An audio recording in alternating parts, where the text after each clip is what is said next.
Olá, humano, olá, humana, seja muito bem-vindo, seja muito bem-vinda ao Humanisticamente, o seu canal de humanística. Aqui nós debatemos esses temas que são do seu interesse. Eu sou o seu anfitrião, Felipe Augusto, e hoje vamos para mais um episódio. Hoje nós vamos comentar a tão polêmica e tão pedida pelos alunos prova do TRF da 4ª região. A gente volta já depois da vinheta. Fala, galera! Vamos aqui comentar a prova do TRF da 4ª região, prova de humanística para o concurso de juiz federal da 4ª região. Foi uma prova muito pedida pelos alunos. A galera ficou apavorada com o nível das questões que apareceram no TRF da 4ª região. Então, muita gente pediu para eu comentar e eu estava super corrido. Atrasei a liberação do episódio de hoje, mas mesmo ainda estando muito corrido, eu disse, não, hoje é o dia que eu vou parar tudo aqui e vou comentar a prova do TRF da 4ª região. Então, finalmente, atendendo aos pedidos aí da galera do Instagram, dos grupos de WhatsApp, do grupo de Telegram, os alunos dos nossos diversos cursos, estamos aqui hoje para comentar a tão temida prova do TRF da 4ª região, tá certo?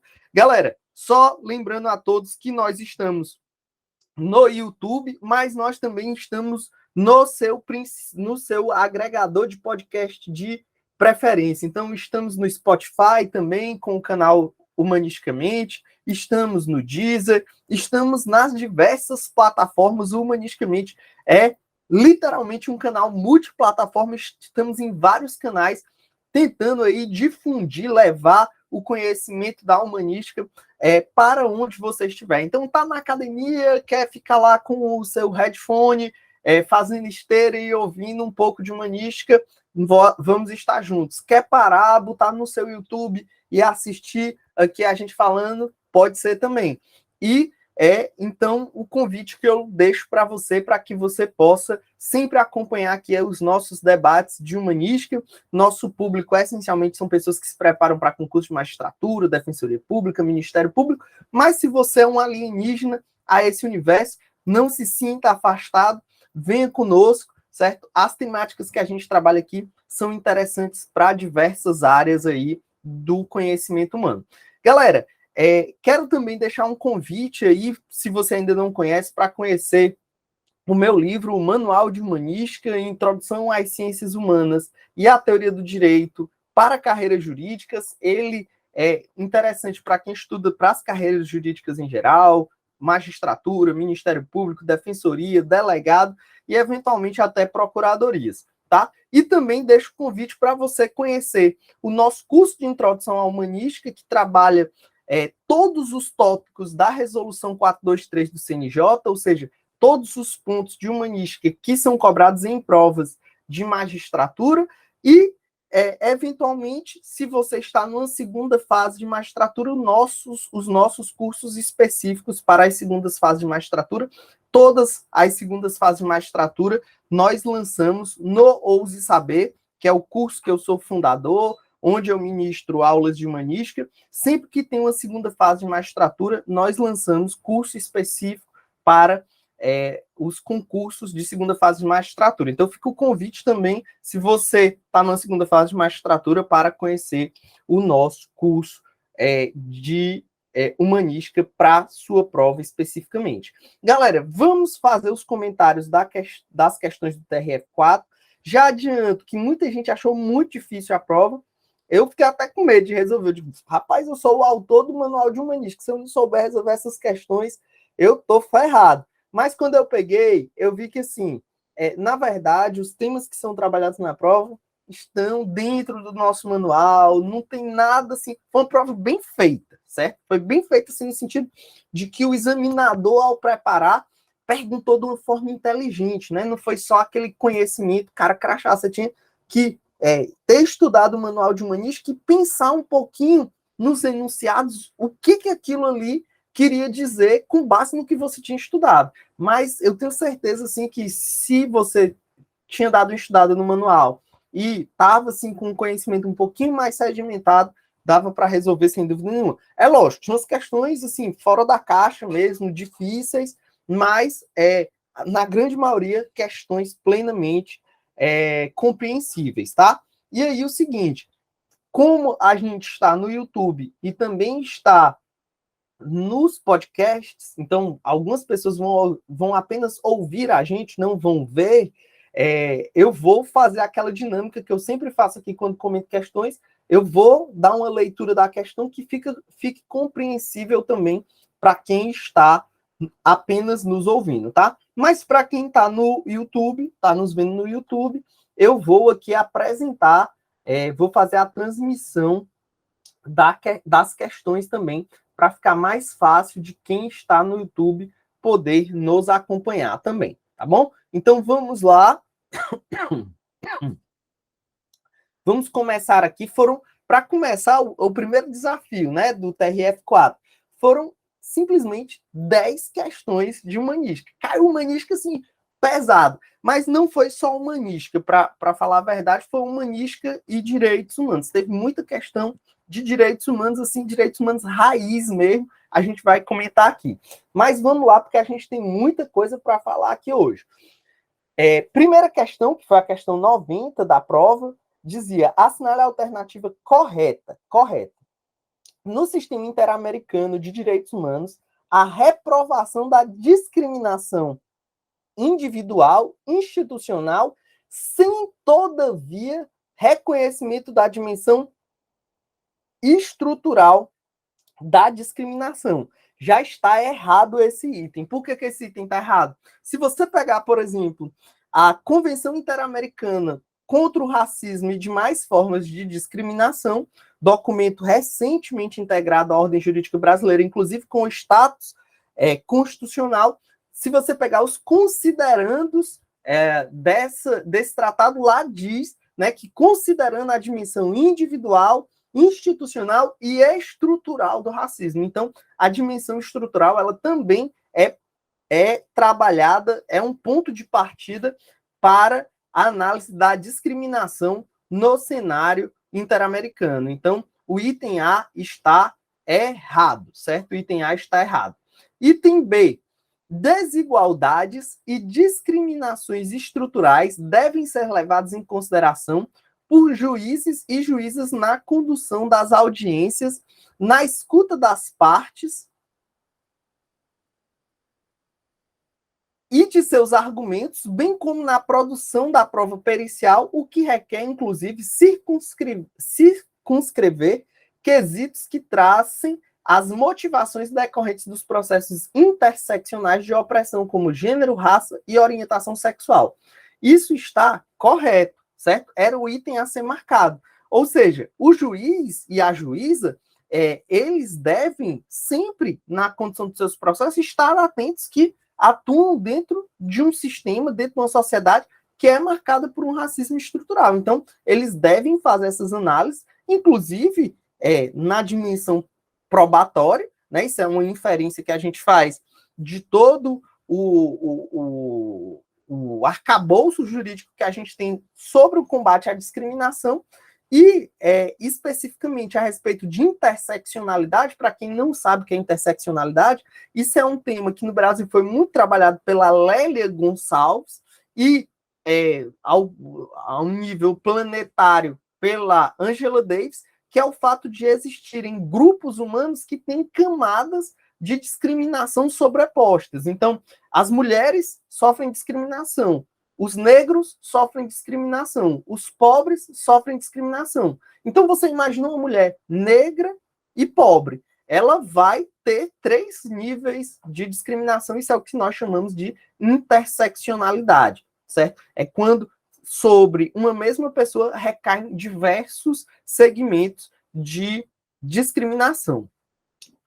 Item C: multiculturalismo e interculturalidade são perspectivas que resultam fundamentalmente da mesma compreensão e posturas judiciais diante dos desafios colocados pelo pluralismo ao exercício da jurisdição. Multiculturalismo e interculturalidade, em que pese sejam termos que se tangenciam, eles cuidam de assuntos diferentes. O multiculturalismo é essa necessidade de que os diferentes grupos étnicos convivam dentro da mesma sociedade. Interculturalidade é o fato de, sobre a perspectiva cultural, certo? Os diferentes grupos humanos, não só étnicos, mas os diferentes grupos humanos, tenham sua expressão dentro das realidades sociais postas. Então, quando você pega aí, por exemplo, uma cidade como São Paulo, é uma cidade intercultural. Lá você vê diversos grupos culturais, não só relacionados a questões éticas, mas culturas as mais diversas possíveis, tá? Item D. A pessoa transgênero tem direito subjetivo à alteração do prenome da classificação de gênero no registro civil por via administrativa ou judicial, independentemente do processo cirúrgico. Até aqui estava perfeito. Aqui vem o erro. Desde que acompanhada de declaração escrita de vontade ou laudo psicológico. No manual de humanística, eu trago a decisão do STF e digo expressamente: não se necessita de laudo psiquiátrico. Isso é uma questão de escolha, da autodeterminação da pessoa. Então, está lá expresso no manual de humanística. Não precisa de laudo psiquiátrico e não precisa, de fato, da cirurgia de transgenitalização. E o item E, na sua parte final, ele vai dizer que a Convenção de Nova York usa o critério biomédico para a definição de pessoa com deficiência. Não é.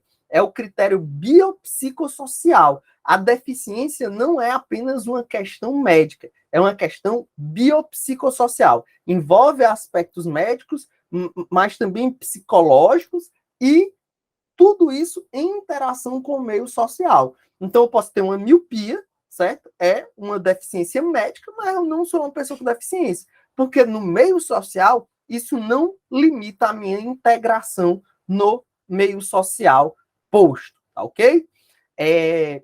Então, o item a ser marcado na questão 90 era a letra B. Agora a gente pode falar da questão 91, que diz o seguinte: a ética aplicada ocupa-se a concretização dos princípios éticos diante das exigências morais e dos valores específicos de cada atividade, visando a realização de seus bens internos e tarefas particulares, sendo assim para a observância dos preceitos éticos aplicados à magistratura. Era para você marcar a alternativa correta. Essa prova tinha a peculiaridade de que muitas vezes pedia a incorreta, mas aqui era para marcar o item correto.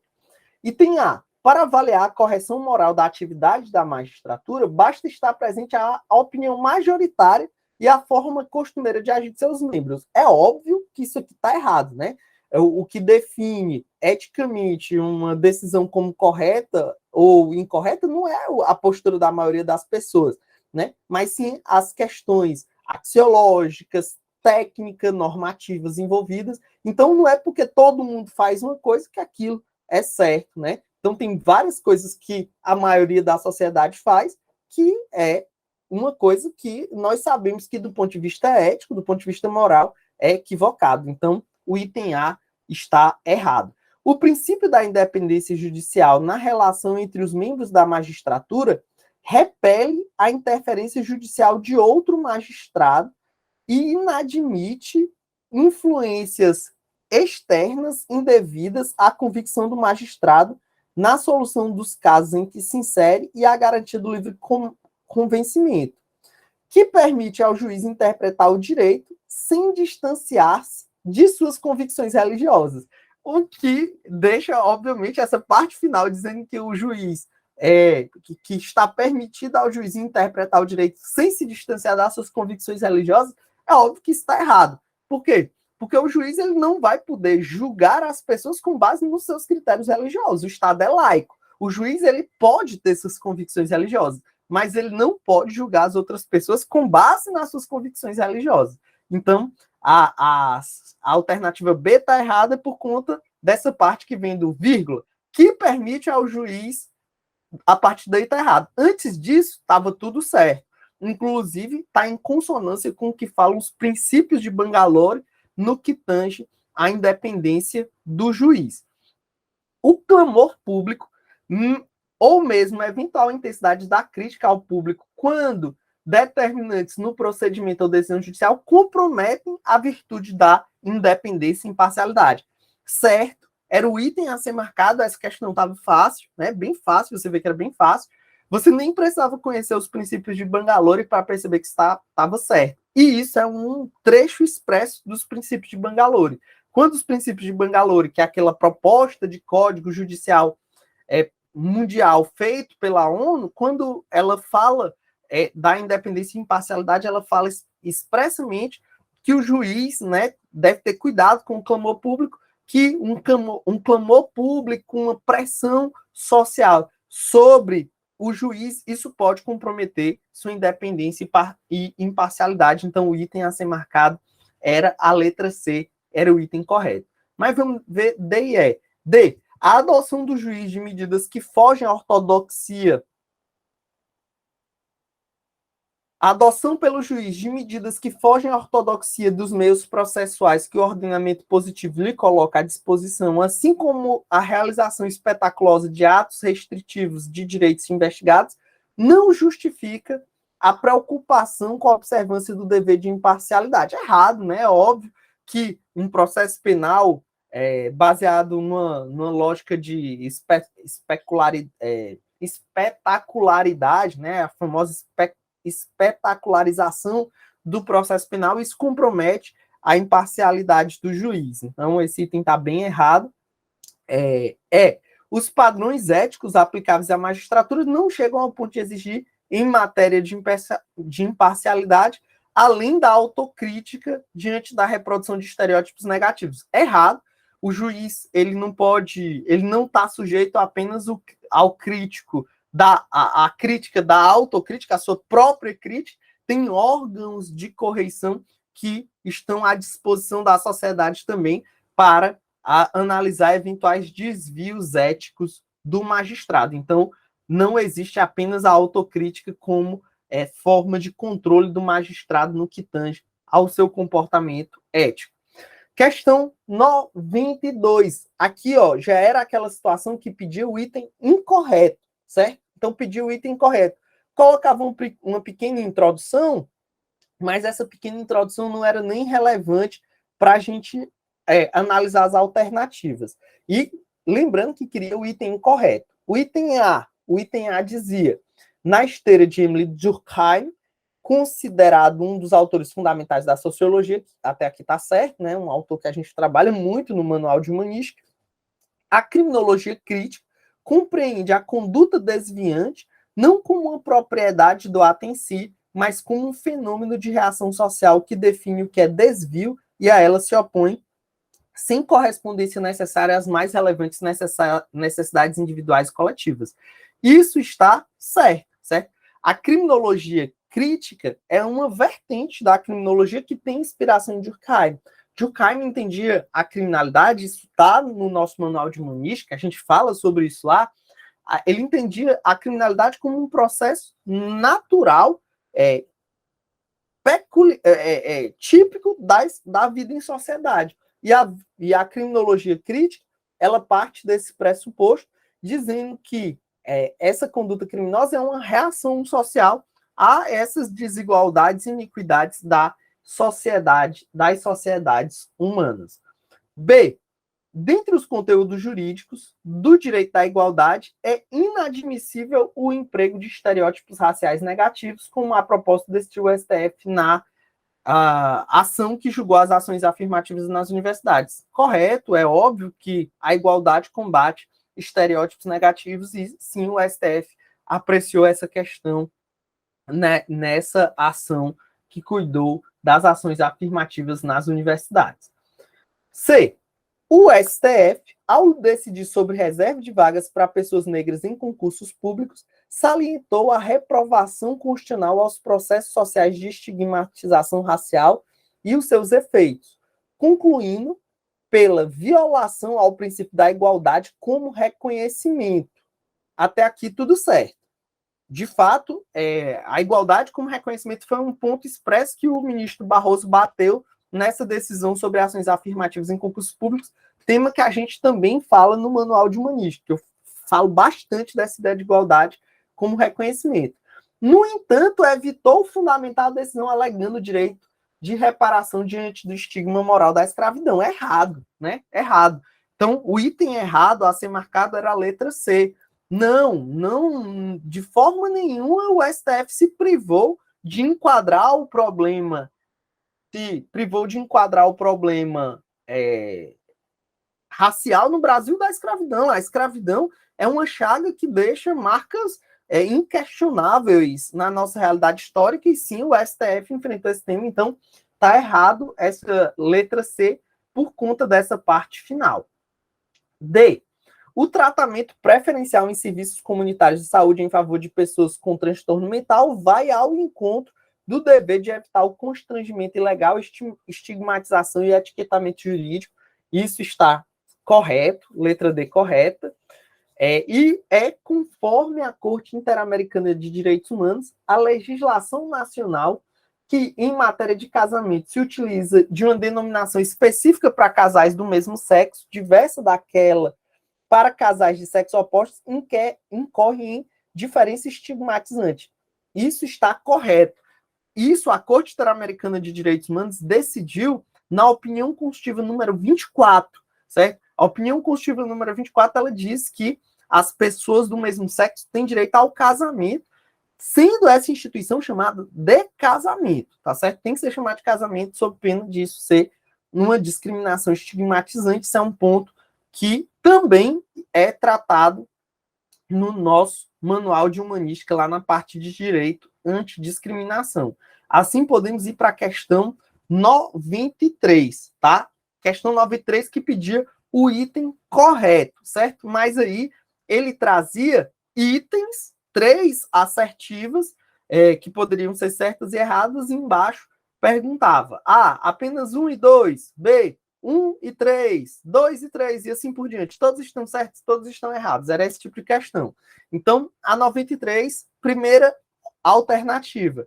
Ao enunciar que justiça é igualdade, ao anunciar que justiça é igualdade e que a injustiça é excesso ou falta, Aristóteles expressa a teoria clássica de justiça. Nela, a justiça não é uma coisa nem um sentimento, mas uma virtude. Certo? Isso aqui a gente trabalha muito nos cursos de humanística, tá no manual de humanística também. Isso está certíssimo, né? É a ideia de Mesótenes em Aristóteles. A igualdade está no meio. A igualdade é um critério de bom senso e é uma virtude, né? Seguindo a linha idealista de Sócrates e Platão. Então, isso está certo. 2. Análise econômica do direito. Olha, a AED caindo em prova de concurso. Análise econômica do direito aplica as teorias e métodos da economia a diversas áreas do sistema jurídico. Assim, propõe-se a descrever e explicar instituições jurídicas a partir do critério da eficiência, entendido como um emprego de recursos a fim de maximizar a satisfação humana.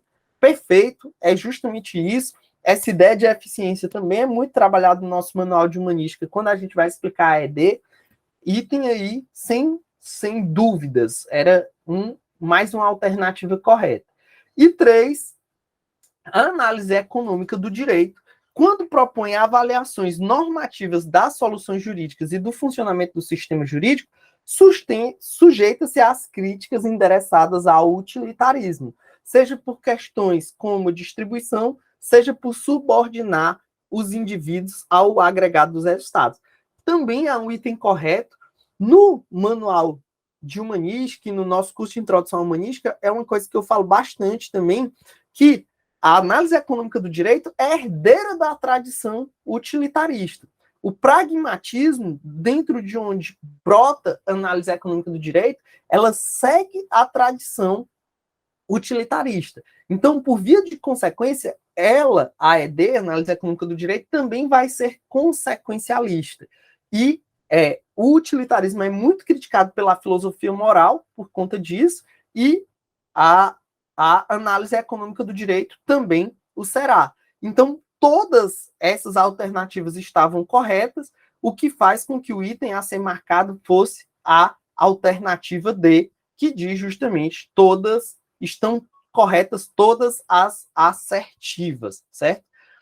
Agora a gente vai trabalhar a questão 94. Essa questão 94 eu achei uma questão muito bem feita, né? Era uma questão bem elaborada. Não era difícil, mas era uma questão bem elaborada. Então, era uma questão que novamente trazia assertivas, e a gente tinha que dizer quais assertivas eram corretas, quais eram incorretas, né? Primeira assertiva: quando o ordenamento jurídico dispõe que todos têm direito à saúde e, ao mesmo tempo, prevê critérios para a prestação de serviços médicos e fornecimento de medicamentos, trata-se de matéria de justiça distributiva. Perfeito, é isso mesmo. No Manual de Humanística e no curso de Introdução à Humanística, a gente fala isso, né? O que a gente fala? Que justiça distributiva é um conceito que inicialmente foi pensado por Aristóteles e se contrapõe à noção de justiça corretiva ou comutativa. Então, o que é a justiça distributiva? É a distribuição da riqueza social dentro da sociedade. E o que é a garantia de saúde para todos e os critérios para a utilização da saúde? É justamente a distribuição dessa riqueza social, que é a saúde, dentro de todo o meio social. Então, sem dúvida nenhuma, o item 1 está correto, certo? O item 1 está correto, certo? Então, vamos agora aqui falar do item 2, da assertiva 2.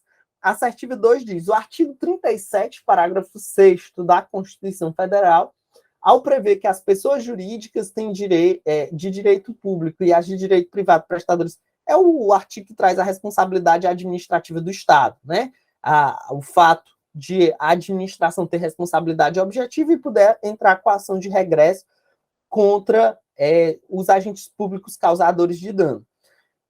Consubstancia, esse diploma consubstancia disposição de justiça geral ou política, pois cuida das relações da comunidade política, mediando as relações entre sujeitos definidos em relação de reciprocidade por meio de critérios de distribuição e proporção. Não é, tá errado isso. Por quê? Isso é justiça comutativa. A assertiva dá a entender que isso é justiça distributiva, distribuição de bens sociais. Não é. Isso é justiça corretiva ou comutativa. Ou seja, é a questão de que se eu causei um dano, eu tenho o dever de reparar. É a mesma lógica do 186 do Código Civil. Aquele que causa dano tem que reparar. Isso não é uma justiça distributiva. Isso é uma justiça corretiva, certo? Para reparar um dano. Então, o item 2 está errado. Item 3. A justiça distributiva diz respeito às coisas que são divididas ou compartilhadas, como ocorre com a previdência social, certo? A justiça comutativa, por sua vez, corresponde a uma estrutura de troca, obedecendo a um modelo aritmético. Rapaz, aqui parece que o examinador leu o livro. Eu uso essa expressão. A justiça distributiva, ela é baseada numa lógica geométrica, né? Distribuir pelos espaços as riquezas. E a justiça corretiva usa uma lógica aritmética. Isso é falado com essas palavras no Manual de Humanística, com essas palavras. No curso de Introdução à Humanística, com essas palavras. Então, assim, parece que o examinador... Eu não vou dizer que foi, porque seria muita pretensão da minha parte, mas parece que o examinador leu o livro. O que pode ser ilustrado pelos parâmetros de fixação de taxas no direito tributário, em que seu valor deve observar os custos da atuação estatal subjacente. Perfeito. Item 3, assertiva 3 estava correta. 4. O Supremo Tribunal Federal, ao considerar a reserva de vagas para pessoas negras nos concursos públicos uma política corretiva da desigualdade material, expressou o juízo de justiça comutativa. Errado, né? Errado. Como é uma situação de desigualdade social, ao estabelecer ações afirmativas, você está fazendo distribuição de bens para toda a sociedade. Isso é justiça distributiva. Você tem que trabalhar na lógica de proporcionalidade e não na lógica aritmética. Então, o que estava certo era a assertiva 1 e a assertiva 3. Questão muito linda, muito bem feita. O examinador está muito de parabéns. Não perguntou só um casozinho ou um conhecimento que você tem, aplicou em decisões, mostrou como a humanística é um conhecimento prático. Olha, tá de parabéns, examinador, tá de parabéns, questão muito bem feita, certo? E o que deveria ser marcado, obviamente, nessa questão 94, era o item A, né? Estão corretas apenas as assertivas 1 e 3, né? de fato, o que está certo é 1 e 3, então deveria ser marcado a alternativa A. 95, certo? 95. Essa foi uma das questões mais difíceis da prova, na minha opinião. Por quê? Porque trazia uns trechos de julgados amplos e aí perguntava pontos sobre a teoria do Rawls. Então, assim, eram trechos de difícil interpretação, porque tão descontextualizados, tão fora do contexto. Então, era difícil você captar o que o trecho estava querendo falar. Mas vamos lá. Questão 95, né? Primeiro item, novamente eram assertivas para você dizer quais assertivas estavam certas. A adoção irrestrita da teoria da relativização da coisa julgada, a pretexto de uma suposta correção de rumos de sentença passada em julgado, sob o discurso de que esta não se mostraria aos olhos da parte sucumbente a melhor, a mais justa ou mais correta, em hipotética ofensa a algum valor constitucional calcado no inescondível subjetivismo, redundaria na desestabilização dos conflitos pacificados, blá, blá, blá, blá, blá, blá. Aí o item 1 diz: a preocupação com o subjetivismo referida no excerto acima relaciona-se com o debate presente na teoria da justiça de Rawls sobre o utilitarismo. Subjetivismo é contraposto ao utilitarismo. O utilitarismo é prática. O utilitarismo não está preocupado com questões subjetivas. Ele está preocupado com o que funciona, com o que dá resultado. Então, o primeiro item está errado, porque subjetivismo é oposto ao utilitarismo. De fato, o Rawls critica o utilitarismo, mas não por conta de seu subjetivismo, porque o utilitarismo é antissubjetivista, tá certo? 2. Dos regramentos legais, ressai claro que o Código de Processo Civil, notadamente quanto à forma de contagem em dias úteis, somente se aplicará aos prazos previstos na lei de falência, que se revistam de qualidade processual, blá, blá, blá, blá, blá, blá. A menção a algum grau de subjetivismo referida no excerto acima da ementa relaciona-se ao debate presente na teoria da justiça de John Rawls sobre o intuicionismo. Aqui está certo, e aqui realmente o examinador pegou um ponto difícil. Eu, por exemplo, tudo que eu falo no manual de humanística, eu digo aqui. E esse ponto, por exemplo, eu não trabalho no manual de humanística e não falei também no curso de introdução à humanística, então aproveito para explicar o que é esse intuicionismo que o Rawls fala. Isso está no livro do Gargarella, que inclusive era bibliografia indicada para esse concurso.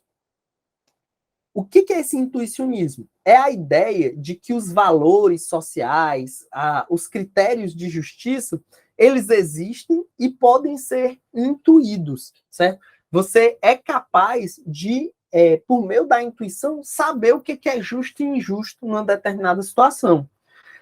O Rawls é crítico a esse intuicionismo porque ele diz que ele não oferece meios que distingam intuições corretas de incorretas. Então, pelo termo intuicionismo, dá para intuir o que significa intuicionismo. Mas é um ponto que não é tão propalado, não é tão divulgado, então, por isso poderia ter levado algumas pessoas a erro. Mas, sim, o intuicionismo tem algum grau de subjetivismo. O intuicionismo é isso que eu expliquei para vocês, e por isso essa assertiva 2 estava correta, certo? Correta. 3. O Supremo Tribunal Federal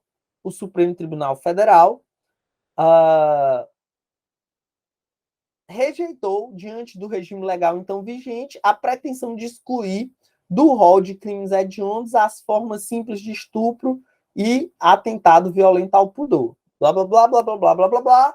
Então, os fundamentos acima referidos podem ser relacionados às críticas femininas à teoria de justiça, que, partindo de premissas atomistas e abstratas e individualistas, mostram-se incapazes de compreender a posição e as necessidades das mulheres. Perfeito, né? É um trecho acima que, esse era o mais fácil, ao meu ver, era um trecho acima que dizia que o STF não tinha excluído as formas simples de estupro e atentado violento ao poder dos crimes hediondos. Então, obviamente, era uma coisa que protegia principalmente as mulheres, mas não só, né? O estupro também pode ser praticado contra o homem, mas a gente sabe que socialmente as principais vítimas são as mulheres. Então, é óbvio que isso representa uma proteção das mulheres que é albergada pela luta feminista. Então, estava certo a questão 3, a assertiva 3, então 2 e 3 estavam certos, o que significa que a gente deveria marcar na questão 95 a letra E, que diz, estão corretas apenas as assertivas 2 e 3. Então, deveria ser marcado a letra E. Questão 96. Essa era, sim, a mais difícil da prova, ao meu ver, disparadamente a mais difícil da prova. Trazia uns textos que aparentemente eram até de romances, né? E aí pedia que você escolhesse desses trechos o que eles significavam e o que era a significação incorreta de cada trecho, né? Então, o trecho 1 dizia que o defensor tinha feito uma exposição sobre a questão da violência contra a mulher e, inclusive, ia falar de aspectos psicológicos e o juiz disse assim, olha, atenha-se aos fatos. O trecho 2 diz que Haberlas escreveu que um jurista a quem procuraram para fazer um julgamento, depois de citar todas as leis possíveis, depois de uma leitura de 20 páginas, sugeriu que as pessoas jogassem dados para escolher qual era a decisão, qual parte ia ganhar. Ou seja, verborragia jurídica, mas no final a decisão era lotérica. Trecho 3. O engano reside justamente em estarmos acostumados a pensar que promotores, os funcionários da magistratura em geral e pessoas jovens, são pessoas jovens e liberais. No final das contas, eles só querem receber o seu salário no final do mês. É um trecho que traz uma crítica a um aspecto mais mercenário dos profissionais do direito. Trecho 4. Mas tudo depende do arbítrio do promotor e das pessoas que têm o poder de aplicar a lei e blá, blá, blá, blá, blá, blá, blá, blá, blá. O trecho faz uma crítica a uma reflexão filosófica no direito, né? Ele é irônico, é um texto irônico às preocupações filosóficas no direito. O advogado diz, se você quiser conversar sobre filosofia, vá lá em casa, que a gente fuma um charuto, toma umas cachaças e discute sobre filosofia. Dá a entender que filosofia não é coisa para ser discutida dentro do direito. E aí vem as alternativas. O trecho 1, seja pela tentativa do advogado, seja pela reação do juiz, retrata, lembrando, a questão queria o item errado, certo? Lembrando, a questão queria o item errado. Então, o trecho 1, seja pela tentativa do advogado, seja pela reação do juiz, retrata a situação em que foram apresentadas considerações relacionadas à importância e à necessidade de ter presentes as recomendações do protocolo de julgamento com perspectiva de gênero do CNJ. Certo, justamente por quê? Porque esse protocolo, ele busca sair dessas questões meramente dogmáticas, ele busca ter uma abordagem mais ampla. E o trecho mostra justamente que o defensor, ele tentou fazer uma abordagem mais ampla e o juiz diz, não, atenha-se aos fatos. Cortou a discussão mais profunda a respeito do tema. Então, tá certo, porque chama a necessidade de que a magistratura atenda ao protocolo de gênero. 2. O trecho 2 diz respeito à virtude da integridade, compreendida como agir de maneira apropriada nos termos dos princípios de Bangalore. Sim, integridade é um dos princípios trabalhados nos princípios de Bangalore, né? E o trecho 2 traz justamente essa perspectiva. Lembrando que o trecho 2 é aquele que fala justamente de decidir de forma lotérica.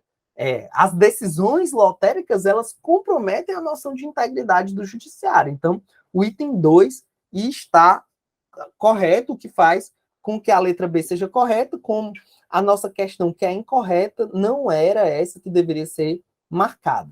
C. A exclusiva preocupação remuneratória é aquela crítica ao papel mais mercenário dos profissionais do direito. depõe contra a virtude da integridade, compreendida como agir de maneira apropriada.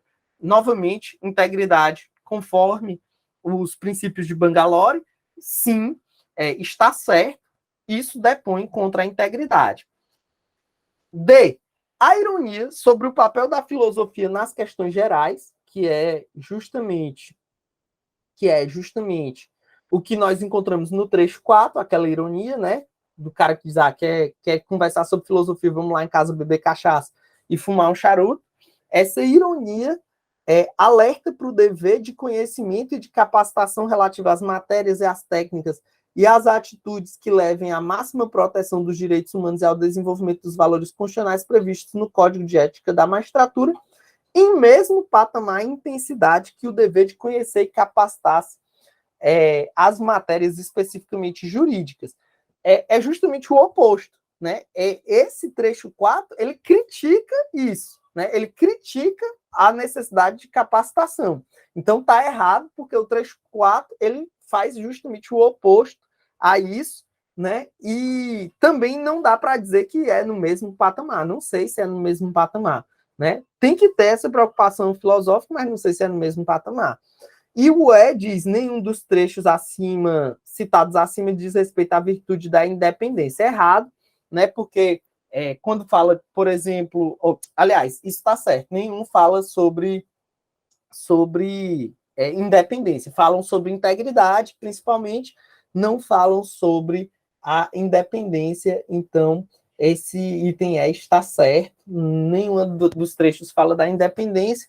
O que deveria ser marcado era a letra D, certo? O que deveria ser marcada é a letra D. Então, vamos agora para a nossa questão 97.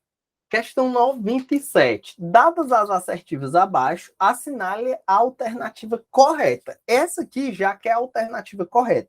Vocês vão ver que a partir desse momento vai virar uma verdadeira prova de direitos humanos. Vai ser questão de direitos humanos atrás de questão de direitos humanos. Então, bora lá.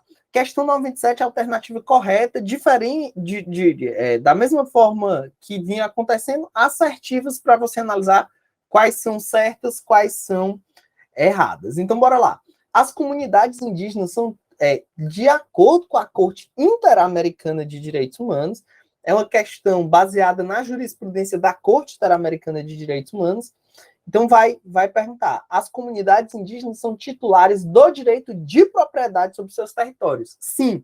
Diferente da ordem jurídica nacional, certo? Na Corte Interamericana de Direitos Humanos, se considera que os indígenas são, sim, proprietários dos seus territórios. Então, isso é diferente do que ocorre no Brasil, porque no Brasil a gente sabe que os indígenas têm usufruto de suas terras tradicionais e a propriedade, na verdade, é da União. Então, tem essa diferença. 2. Os povos indígenas têm direito à duração razoável tanto dos processos administrativos de reconhecimento, titulação, demarcação e delimitação de suas propriedades territoriais indígenas, quanto ao processo de desintrusão das pessoas não indígenas que se encontram em seus territórios. Isso também está correto, certo? Isso foi, inclusive, decidido em mais de um julgado da Corte Interamericana de Direitos Humanos, certo? A gente podendo citar aí um caso brasileiro que foi o caso do povo indígena Chucuru. No caso do povo indígena Chucuru, se decidiu justamente isso, que eles têm direito à duração razoável do processo nessas situações. 3.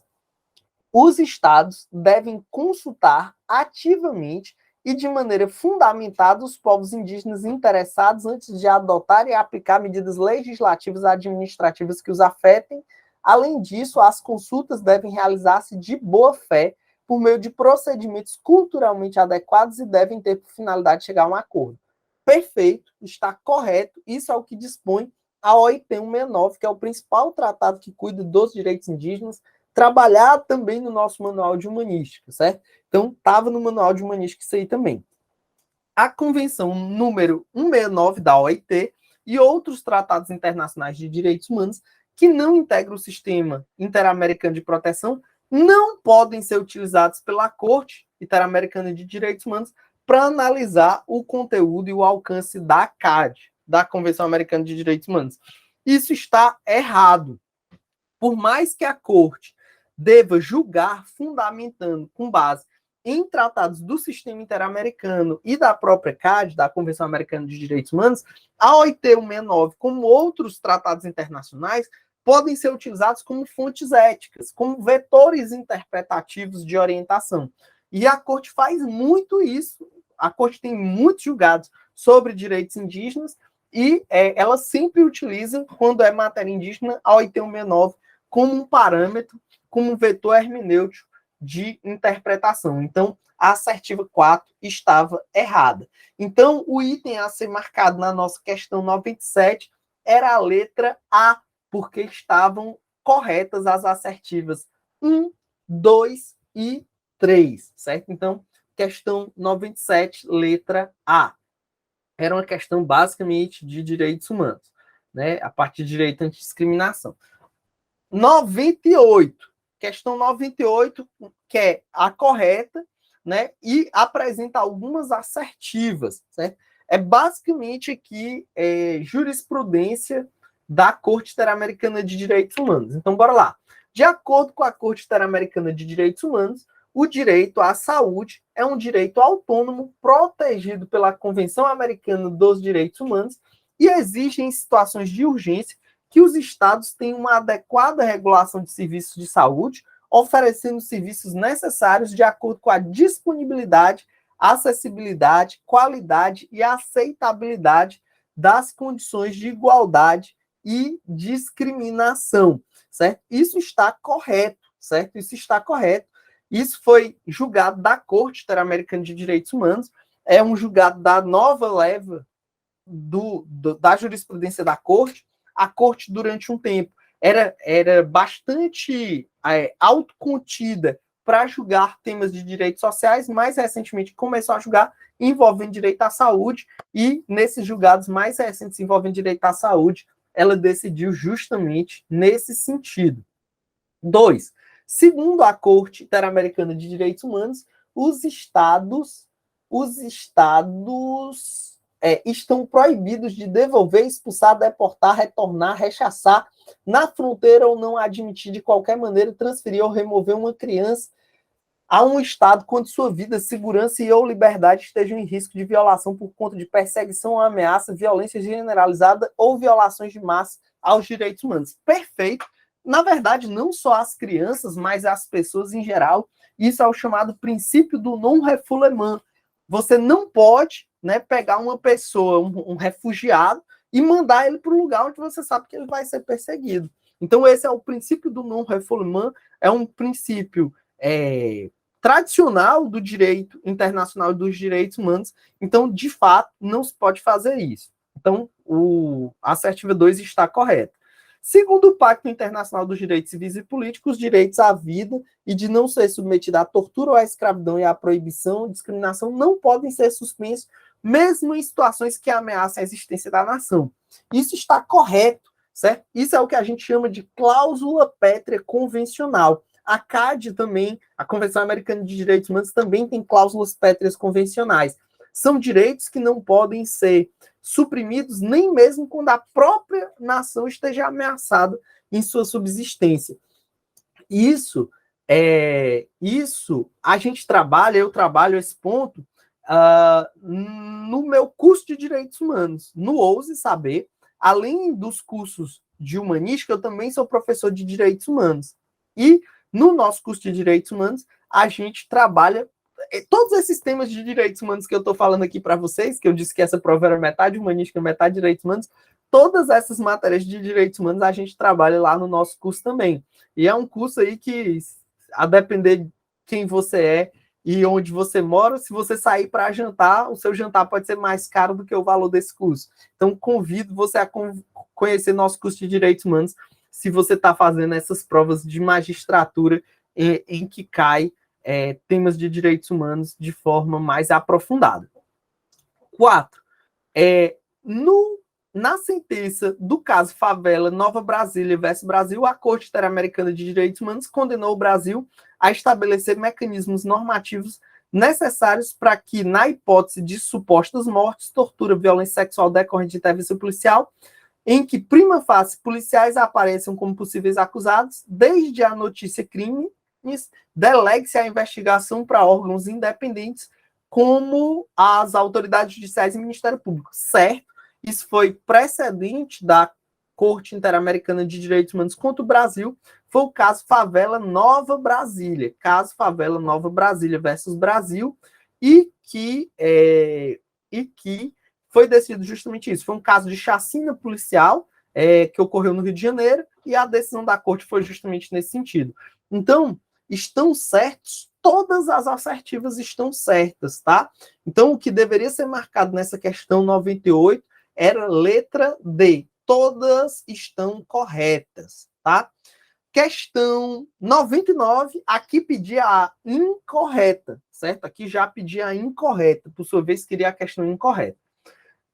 Item A. Na avaliação dos problemas comportamentais das presumíveis vítimas de tortura, o Protocolo de Istambul dispõe sobre a realização de avaliação neuropsicológica, sobretudo em situações de lesões cerebrais e perturbação de estresse pós-traumático.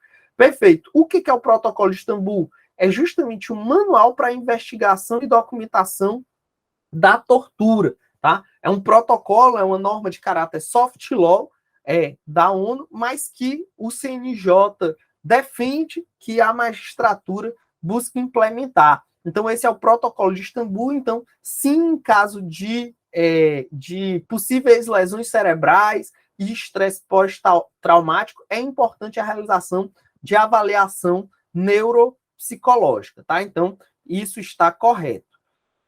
B. A prática de confinamento solitário por mais de 15 dias está proibida nas regras de Mandela. As regras de Mandela são justamente as regras para tratamento das pessoas presas. E, sim, as regras de Mandela trazem expressamente a recomendação de que não exista esse internamento solitário por mais de 15 dias, tá? Também é uma norma de caráter soft law da ONU, mas também é uma norma que o CNJ defende que a magistratura busque estar atenta, busque garantir as condições de tratamento dos presos previstas nas regras de Mandela. C. Em se tratando de educação pública, a Corte Interamericana de Direitos Humanos decidiu que a reiterada pela Diocese Católica de certificado de idoneidade de professora para lecionar a disciplina de religião católica com base na sua orientação sexual viola a proibição da discriminação prevista na Convenção Americana de Direitos Humanos. Sim, isso está certo, é precedente da Corte, então também está correto. D. Esses dois itens a seguir, eles são os pontos assim, mais importantes da questão. D. No controle de convencionalidade de matriz nacional, o controle de convencionalidade ele pode ser nacional ou internacional. Internacional é que é realizado pelas cortes internacionais. Nacional é que é feito pelo judiciário pátrio.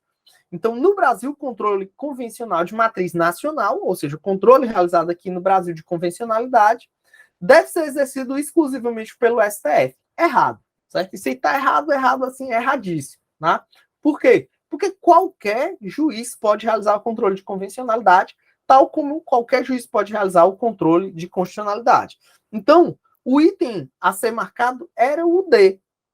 Você podia marcar o D com tranquilidade. Era até fácil perceber que o D era o item mais errado. Mas eu questiono o item E. Porque o item E diz o seguinte: a CAD, a Convenção Americana, não define o meio de execução das decisões da Corte Interamericana dos Direitos Humanos, cumprindo ao Estado escolhê-lo, exceto quanto à indenização compensatória que poderá ser executada pelo processo interno vigente para a execução de sentenças contra o Estado. O que a CAD fala, o que a Convenção Americana de Direitos Humanos fala, é que a execução das decisões da Corte vai se dar nos mesmos termos que se dão as execuções contra o Estado dentro da ordem jurídica nacional. Então, quando diz que não define, eu vejo isso aí com reticências, porque, ao meu ver, define, diz, vai ser executado da mesma forma que é executada a sentença contra o Estado. No caso brasileiro, por exemplo, o rito da execução contra a fazenda pública que está previsto no Código de Processo Civil. É lógico, se o Estado quiser pagar espontaneamente, ele pode, mas que a CAD define, ela define. Né? Então, eu considero que esse item estava errado, por uma questão técnica, mas estava errado. Mas, sem dúvida nenhuma, na hora da prova, o que deveria ser marcado era o item D, porque estava muito mais errado do que o item E. Mas eu deixo essa observação em relação ao item E, até para você não ser levado em erro para provas futuras. Essa parte aqui de execução de decisão, execução das decisões da corte é muito trabalhado no nosso curso de Direitos Humanos, que a gente faz lá no OUS, e essa parte de controle de convencionalidade também, bem como a jurisprudência da corte. Então, essa questão aqui, você fazendo nosso curso de Direitos Humanos, sem dúvida nenhuma, teria visto toda essa temática lá. E a nossa 100ª questão, a última questão que a gente está trabalhando aqui da sequência, também queria a alternativa incorreta. E aí, vamos ver o que está errado aqui. Para a Corte Interamericana de Direitos Humanos, as disposições da lei de anistia brasileira que impedem a investigação e sanção de graves violações de direitos humanos são incompatíveis com a Convenção Americana de Direitos Humanos. Certo. É jurisprudência pacífica da Corte que as leis de autoanistia dos países latino-americanos são inconvencionais. Então, tá certo isso aí. A questão queria o item incorreto, então não era esse que a gente deveria marcar. B. No Brasil, possui hierarquia constitucional a norma convencional que proíbe a publicação, a circulação ou a radiodifusão por qualquer forma e ou meio de comunicação, inclusive internet, de qualquer material racista ou racialmente discriminatório que defenda, promova ou incita o ódio, a discriminação e a intolerância. Esse item está certo, tem hierarquia constitucional, porque essa vedação está na Convenção Interamericana contra o Racismo e Diversas Formas de Discriminação. Isso a gente cita expressamente no Manual de Humanística. Então, a propaganda de ódio, ela é vedada pela Convenção Interamericana contra o Racismo. Como foi incorporada com o mesmo status de emenda à Constituição, esse item aí está correto. Segundo o entendimento da Corte Interamericana de Direitos Humanos, a jurisdição penal militar não pode julgar civis em tempos de paz, né? Não é competente para investigar, julgar e sancionar os autores de violações de direitos humanos e civis. Perfeito, exatamente. Isso deve ser julgado pela justiça comum, certo? E D, o protocolo adicional da Convenção Americana dos Direitos Humanos em matéria de direitos econômicos, sociais e culturais, que é o famoso Protocolo de São Salvador, promulgado no Brasil por meio de decreto presidencial, enuncia que toda pessoa tem direito à previdência que proteja das consequências da velhice. Certo, esse item está correto, Protocolo de São Salvador, também a gente trabalha lá no curso de Direitos Humanos do OUS, esse item estava correto, logo a gente percebe que o item errado é o E, mas vamos ver por quê.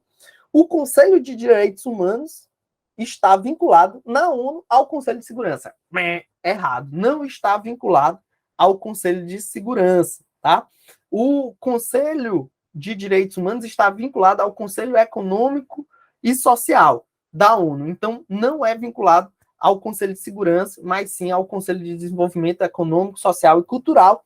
A gente explica toda a trajetória do Conselho de Direitos Humanos lá no nosso curso de Direitos Humanos também, no Ouse Saber. Então, o item a ser marcado era a letra E, e a gente percebe que a prova estava bem feita, bem elaborada, era extensa, mas não era nenhum bicho de 7 cabeças, né? Dava para a gente chegar às respostas de todos os itens aí e praticamente tudo trabalhado no nosso manual de humanística, no nosso curso de introdução à humanística e no nosso curso de Direitos Humanos. Se você vai fazer a segunda fase do TRF4, te convido a conhecer nosso curso, está super específico, né? Se você fez essa prova aqui e quer conhecer nosso curso TRF4, acesse lá o site do Ouse Saber, que você vai poder ver como esse nosso curso está específico. Se você estuda humanística de forma geral, te conheço a estudar com a gente, seja pelo manual ou pelos nossos cursos. E eu deixo um grande abraço a todas e a todos que nos acompanham aqui pelo canal Humanisticamente. Um forte abraço, humanos, um forte abraço, humanas, e até a próxima. Valeu, tchau, tchau.